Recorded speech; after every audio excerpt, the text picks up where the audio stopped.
may opportunity pala sa Philippines na kahit hindi ka mag-abroad, pwede mo na pala mahanap at matrabaho at kumita ka ng gusto mong income, ng parang income na nasa abroad ka, pero nasa Pilipinas ka.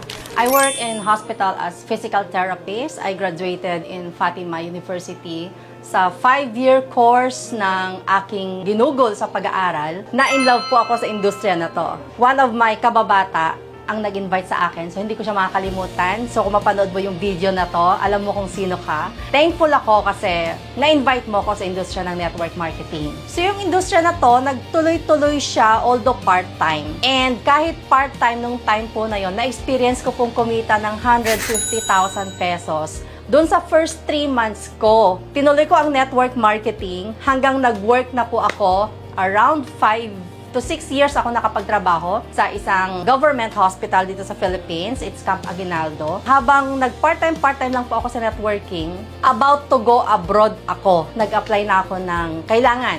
Habang kakaantay ko, naka 6 months na pala ako.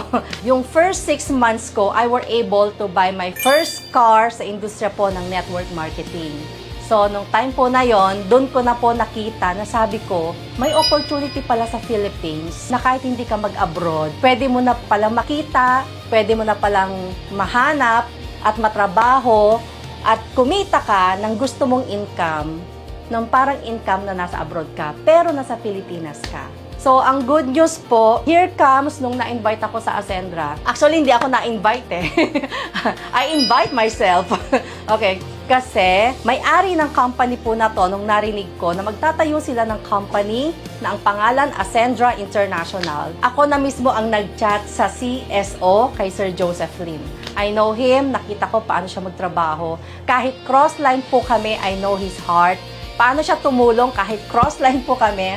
Ina-accommodate niya grupo ko. Pag nag-invite ako sa kanya na mag-share, mag-talk sa team ko, dumadating po siya and talagang mararamdaman mo yung concern niya na parang akala mo grupo ka rin niya. At thankful ako, nung una nga po ako na-invite dito, ay positive, maganda, at may direction, and alam ko yung legal.